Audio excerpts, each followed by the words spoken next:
Hola, buenas. Hoy quería hablar, seguir un poco con lo que estaba hablando el otro día de las teorías, de las grandes teorías de la psicología, en el vídeo que había subido últimamente. Indicaba que en realidad no es que haya unas teorías falsas y unas teorías correctas, sino que se centran en aspectos diferentes y le dan cierta importancia o mayor importancia a unos aspectos que a otros. A veces son incompatibles, a veces tienen parte de compatibilidad, ¿vale? Em, hay varios debates que hacen que las teorías sean diferentes. Uno de ellos es el que conocemos como hereditarismo y ambientalismo, ¿no? Desde otras disciplinas, o el innatismo, constructivismo, empirismo, desde la filosofía, ¿no? El racionalismo, el empirismo y el constructivismo sería desde la filosofía, el innatismo y el conductismo y el constructivismo desde la psicología, o desde la biología, que es quizá el que más engloba este debate, sería la relación entre la filogenia y la ontogenia.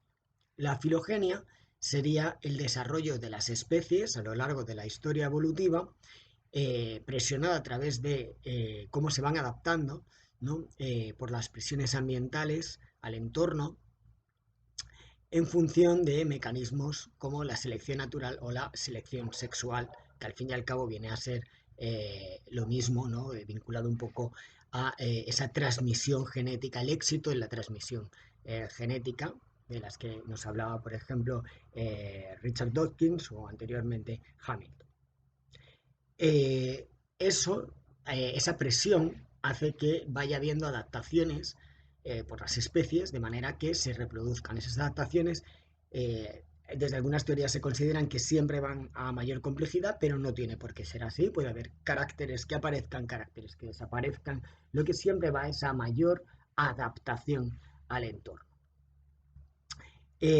Pueden seguir una única línea o pueden seguir líneas diferentes. Especies que no tienen orígenes comunes pueden hacer adaptaciones, digamos, que resuelven el mismo problema de maneras diferentes, pero acaban, por ejemplo, pues volando, ¿vale? Como podría ser un murciélago o como podría ser un pájaro, ¿vale? La especie humana ha seguido un camino de adaptación y eso nos ha dado una serie de características, que es lo que nosotros llamamos los constraints, es decir, nosotros nos podemos desarrollar dentro de los límites, en el momento actual, ¿no? La ontogenia, que ahora me explicaré lo que es, dentro de los límites que nuestra especie nos permite, ¿vale? Siempre que todo funcione bien, ¿no? Pues el número de extremidades, la posición de los rasgos, los límites de tamaño, de volumen, la frecuencia auditiva, la frecuencia visual. Hay un montón de características que están estipuladas y especificadas. Entre ellas ha habido algunas características emergentes que se consideran exclusivamente humanas, como puede ser el lenguaje o puede ser la capacidad de representacional semiótica o simbólica. Eso es la filogenia, ¿vale? Ese es el camino de la evolución de las especies. La ontogenia es el desarrollo, las características del sujeto que se desarrolla. Es decir, ya hemos parado el tiempo histórico, ¿vale? Y nos hemos quedado en el tiempo individual, ¿vale? En esa escala temporal. Son escalas temporales completamente diferentes y dentro de esa escala temporal del momento ontogenético, puede durar, o sea, sujetos en muchos periodos históricos, básicamente desde que somos Homo sapiens, no se considera que haya habido cambios, eh, pues ese breve desarrollo tiene fases y cambios, ¿vale? Al tratarse de un sistema biológico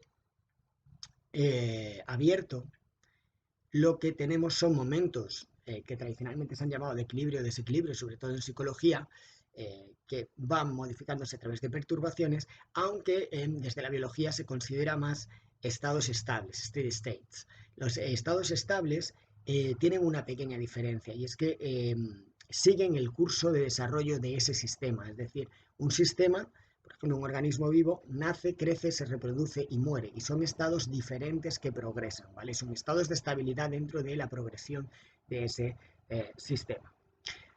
Obviamente, el desarrollo ontogenético, como veníamos diciendo antes, es decir, las características del sujeto, cómo va cambiando desde que nace y va haciendo pues, el ensayo de los reflejos, eso se convierte en esquemas más controlados, coordinaciones, reacciones circulares primarias, secundarias, terciarias, luego la representación, permanencia del objeto, etcétera, etcétera, etcétera. Todo eso está siempre dentro de los canales o los constraints, ¿no? Los constreñimientos de la especie, siempre que no haya alguna alteración genética significativa. Ahora, en la ontogenia nos encontramos con capacidades, como decíamos, que son exclusivamente humanas. Lenguaje, representación o algunos otros tipos de pensamiento de determinado tipo, como la teoría de la mente.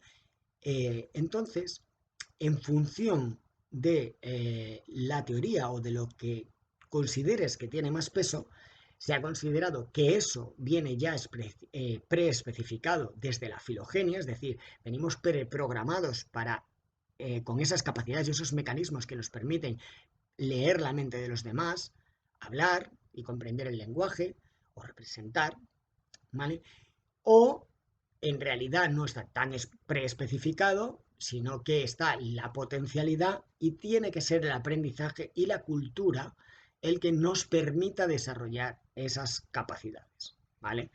Digamos que sería así. En la primera parte que hemos dicho, lo que hay es una relación directa, prácticamente identitaria, entre la filogenia, ¿vale? Las características de constreñimiento filogenético, la herencia filogenética y las características ontogenéticas. En la segunda parte que os he dicho, lo que diríamos es que el constraint filogenético abre posibilidades que pueden o no ocurrir en función de lo que hagan los otros y la sociedad con nosotros, ¿vale? Eso sería un continuo, el cual hay categorías, ¿vale? No es un continuo que no es en realidad un continuo, serían como escalones diferentes, ¿vale? ¿Qué encontramos? Pues en este debate en ambientalismo-hereditarismo, lo que encontramos, por ejemplo, si nos vamos aquí a lo que sería una influencia mínima de las características de herencia filogenética, es decir, más que nada un potencial, una posibilidad, nos encontramos el conductismo, ¿vale? Todas las teorías de conductismo. El conductismo explica que el mecanismo de desarrollo sería el aprendizaje, ¿vale? Un aprendizaje que funciona, son unos mecanismos que funcionan exactamente igual en las diversas especies. Así es que, bueno, en casi todas las especies, por lo tanto, animales.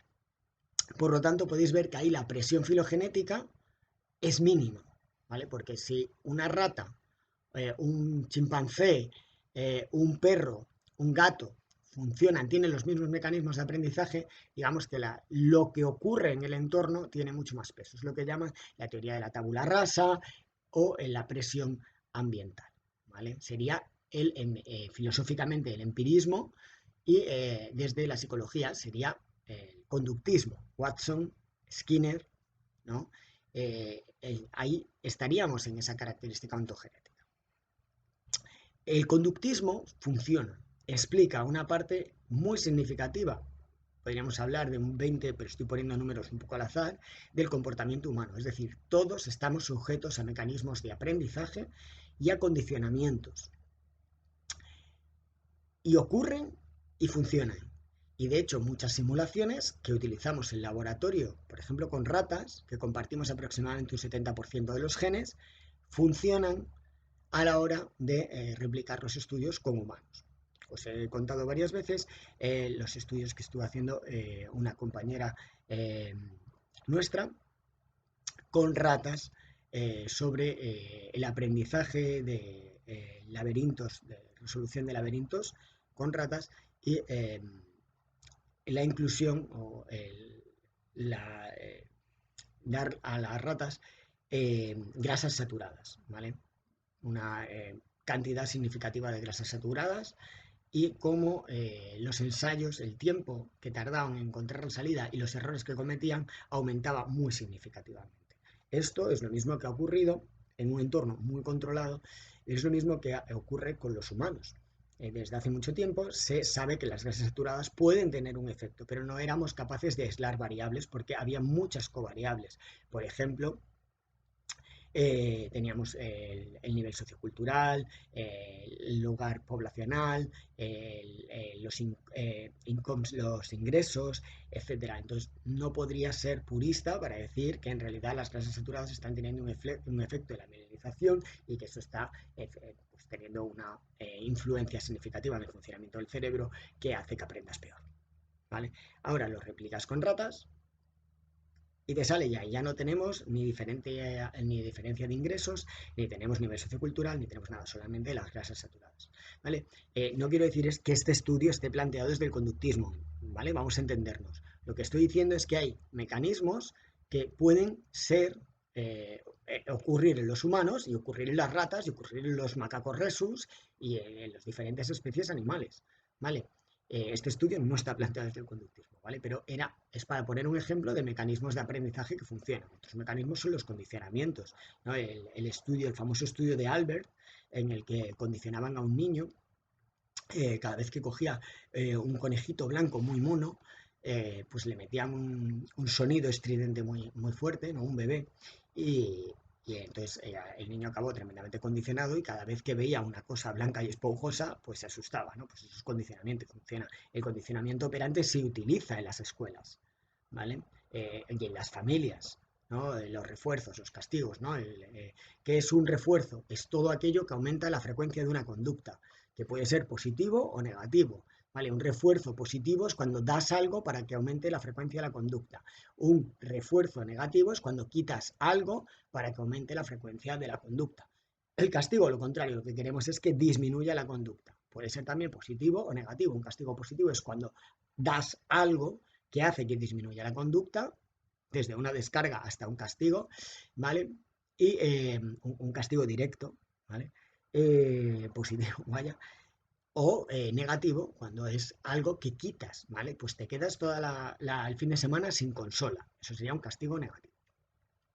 ¿Vale? Luego, no es una teoría falsa, no es una teoría incorrecta. Lo que pasa es que es una teoría que no explica el funcionamiento no solamente completo del cerebro, sino que hay muchas cosas que no explica porque son holísticas, globales y que precisan del funcionamiento cerebral psicológico oculto.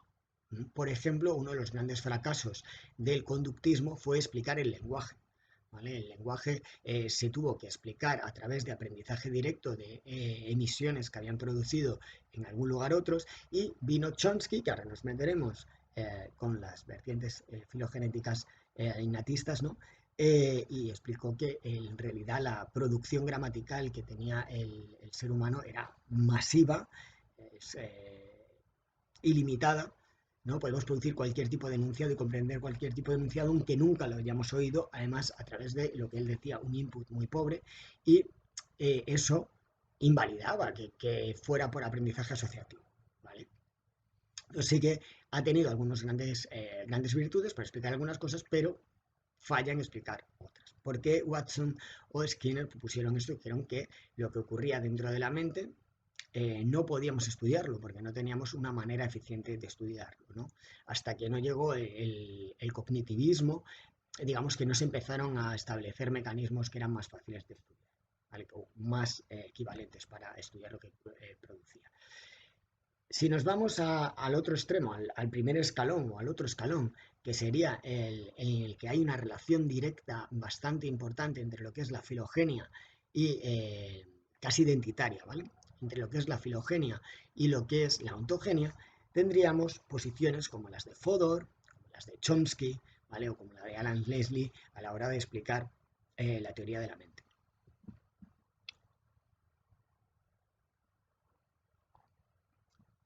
Jerry Fodor lo que utilizó fue una identidad, o sea, basó la relación filogenética sobre todo en el órgano cerebral por excelencia, el órgano psicológico por excelencia, que es el cerebro. Y lo que propuso eran mecanismos eh, psicológicos, ¿vale? Era procesos encapsulados que teníamos como organismos mentales que trabajaban sobre un dominio específico de conocimiento de una manera automática, obligada, encapsulada, es decir, que no tenía relación con otro y procesaba esa información de una manera muy rápida sin que haya un procesamiento central. etc. Algunos tenían que ver con la física, podía haber incluso subdominios como la gravedad o las matemáticas, y uno de ellos, por ejemplo, era el lenguaje, y otro era la teoría de la mente, ¿no? El procesamiento del dominio psicológico. De manera que teníamos mecanismos preestablecidos de procesamiento ultra rápido automático encapsulado, ¿vale? Sobre cada uno de esos dominios, y eran diferentes, ¿vale? Cada dominio tenía su procesamiento, tenía su mecanismo. Eh, Esto lo adoptó también Chomsky para explicar ese desarrollo realmente espectacular e increíble que tenemos los humanos con el lenguaje, ¿no? Pero podríamos utilizarlo también para otras cosas. Realmente el lenguaje, bajo un input que puede haber muchas cosas entre medias, pero Chomsky decía que era pobre, ¿no? Que no era era limitado, se generaba una gramática totalmente masiva, que se empezaba a construir desde el habla holofrástica, ¿no? Con esa única palabra y en realidad era toda una frase, etcétera, etcétera. Bueno, pues se empezó a utilizar esto. ¿Qué es lo que implica esta teoría? Implica esta teoría que esas capacidades específicas humanas y que no están compartidas con ninguna otra especie vienen preespecificadas en el nacimiento a través de genes y van desplegándose sin necesidad prácticamente sin necesidad de la influencia de la presión externa del entorno en el cerebro. ¿Vale? Entonces, por ejemplo, en el lenguaje, Chomsky, cuando hablaba del DAL, ¿no? Del dispositivo de adquisición del lenguaje, pues era un dispositivo innato, era un módulo, ¿vale? Un procesamiento modular, que es como se llama la teoría de Fodor, ¿vale? Y que procesaba toda esa información a través de una gramática universal. ¿Qué es lo que ocurría? Luego, además, él modificó esa teoría para hacerla aún más radical, más innatista, y lo que decía es que todo el lenguaje está desde un inicio en nuestra cabeza, obviamente a través de la maduración cerebral va cambiando la forma en la que tenemos, lo que podemos hacer con el lenguaje, lo que podemos comprender, pero el entorno, la cultura, únicamente tiene una mínima influencia en cerrar algunos parámetros. Tenemos unos principios generales, ¿vale? Que es la teoría de los principios y los parámetros, y hay unos parámetros que se van cerrando en función de la cultura. Pero eso vale con que haya un ensayo o dos ensayos para cerrar ese parámetro. El ejemplo prototípico es el sujeto elidido. Hay lenguas que permiten que haya oraciones con sujeto elidido, ¿vale? Comí el jueves, y hay lenguas que no permiten. Tienes que poner siempre el sujeto, ¿vale? I eat. Entonces, ¿qué es lo que ocurre? Que tú lo oyes una vez y ya lo cierras. Y dices, en español, vale, sujeto elidido. Ya está. ¿Vale? Eso era la teoría. La influencia cultural, como veis, ahí no es nada. En cambio, si nos vamos a Watson o no, pues ahí o Skinner, ¿no? Lo que nos están explicando es que todo depende de lo que nos estén diciendo los demás, lo que estén haciendo los demás, etcétera, etcétera. Por tanto, son posiciones opuestas, ¿no? Totalmente opuestas. ¿Dónde encontramos más procesamiento aparte del lenguaje? Pues por ejemplo en la teoría de la mente, ¿no? Alan Leslie explica que hay tres mecanismos que van desplegándose en función de la maduración cerebral con la edad, que nos permiten hacer diferentes cosas, ¿no? El mecanismo de la teoría de la mente 1, el mecanismo de la teoría de la mente 2 y luego lo que sería el selection processor. Y en función de en qué momento, pues nos permite comprender la intencionalidad limitada, ¿no? La teleología, el seguimiento de los deseos, la representación limitada, y luego, pues ya con el selector podemos adoptar diferentes perspectivas y resolver pruebas como la de Saliana o la de los Smarties, ¿vale? Pruebas que requieren de la comprensión de la creencia falsa, de que existen creencias falsas y que lo que yo estoy viendo y comprendiendo no tiene por qué ser lo mismo que lo que el muñequito, en el caso de Salillana u otra persona que no está en el lugar puede estar viendo o comprendiendo. Mi representación es diferente de la de la otra persona, y si esa persona no ha estado presente y no se entera de la información que hay, va a tener una creencia falsa, ¿vale? Pues lo explica a través de un mecanismo que es también de procesamiento modular, cuya influencia contextual es mínima y que está muy vinculada a ser humanos, ¿vale? En otro categoría, en otro escalón, ¿qué es lo que tenemos? Donde hay una interacción mucho más fuerte, ¿no? La categoría más interaccionista entre la herencia filogenética y el contexto. ¿Vale?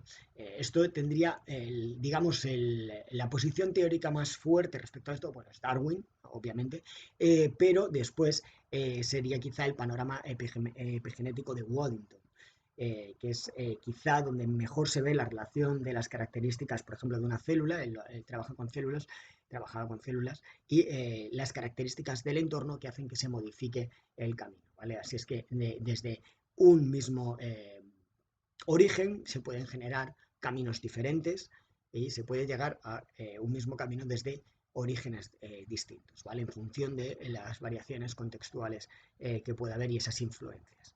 Por lo tanto, ahí, que la teoría psicológica sería el constructivismo, lo que tenemos es unas capacidades innatas básicas, generales, que van interactuando con lo que encontramos, con la experiencia que vivimos del entorno, dándole significado y a partir de ahí vamos construyendo las nuevas capacidades que tiene el ser humano. Desde la teoría piagetiana solo tenemos dos tipos de herencias filogenéticas, ¿vale? Una que tiene que ver con los reflejos y las características perceptivas y otra que tiene que ver con el mecanismo de adaptación psicológico, ¿vale? Que sería equivalente al mecanismo de adaptación darwiniano, pero en el componente psicológico del ser humano. Bueno, del ser humano. Esa teoría es la teoría de la equilibración con su componente de adaptación, con asimilación, acomodación y la organización. Eso sería innato, ¿vale? ¿Qué no es innato en Piaget? Las categorías organizativas del mundo, por ejemplo, el número, que hemos visto que es desde las teorías en las que identifican la filogenia con la ontogenia, sí que consideraban que el número era un subdominio del dominio físico y que venía ya preespecificado desde el origen filogenético, ¿vale? Pues Piaget considera que no, que eso es algo que se tiene que construir y para ello realiza experimentos como con niños bastante mayores, como lo de las cucharas y los tenedores, ¿no? Que va quitando, va poniendo, va ampliando y comprueba que la construcción del número es una cosa que hay que construir, ¿no? Desde su posición. ¿Vale? Desde la posición innatista, eso, y se hacen estudios, por ejemplo, incluso con primates, para hacer otras propuestas. Igual ocurre con la gravedad o con otras construcciones, ¿vale? Por lo tanto, la interacción y la experiencia, las perturbaciones que se generan a partir de las resistencias que genera que ocurren en la realidad y cómo nosotros le vamos dando significado y vamos reestructurando nuestros mecanismos, nuestros organismos, nuestras ideas, nuestras representaciones, pues va a ser lo que nos va a permitir. Además, Piaget habla de etapas, pero eso lo veremos en otro vídeo, si me da tiempo a hacerlo, ¿vale? Que es desarrollos que van cualitativamente por etapas. Otras teorías pueden ser el neuroconstructivismo, que habla de que sí que hay dominios de adultos, ¿vale? Y que van a tener mecanismos específicos, pero que no están de origen. De origen hay unas ciertas sensibilidades, por ejemplo, el reconocimiento de rostros, tenemos una facilidad para seguir objetos ovalados con contrastes y ciertos elementos dentro de la cara, ¿vale? Pero, por ejemplo, para un bebé muy pequeño, da igual que esos elementos que pueden representar el ojo, ojos, nariz y boca estén ordenados o desordenados. Y es a través de la experiencia cuando empiezan a especificar ese procesamiento de rostros de manera que sea ojos, nariz y boca. Igual ocurre con el lenguaje, con la música, etc. Tenemos un proceso de especificación progresiva que nos facilita, nos limita las posibilidades, pero nos facilita el procesamiento. ¿Vale? Y se va haciendo. Y precisa de la experiencia, de la interacción con el entorno, ¿vale? Y de mecanismos que tienen que ver con la utopía, con determinadas cosas bueno, que no nos vamos a meter ahora. ¿Vale? Pero sería otra de las grandes teorías actuales que se utiliza mucho, o cualquier otra teoría basada en los sistemas complejos, que también son de corte constructivista. ¿Vale? Los neopiagetianos, por supuesto, también lo son, que lo que hacen es incluir lo que sería el procesamiento de la información, todas las teorías de procesamiento de información, junto con lo que sería la teoría piagetiana y dependiendo de quién, ¿no? Por ejemplo, Pascual Leone, pues incorpora todo lo que tiene que ver con memoria operativa para explicar el desarrollo cognitivo. Otra de las teorías constructivistas es la teoría de la teoría, que habla de dominios, también se van generando dominios. Y esta, por ejemplo, pues no propone etapas. ¿No? Bueno, la neuroconstructivista también propone fases, que es un poco diferente.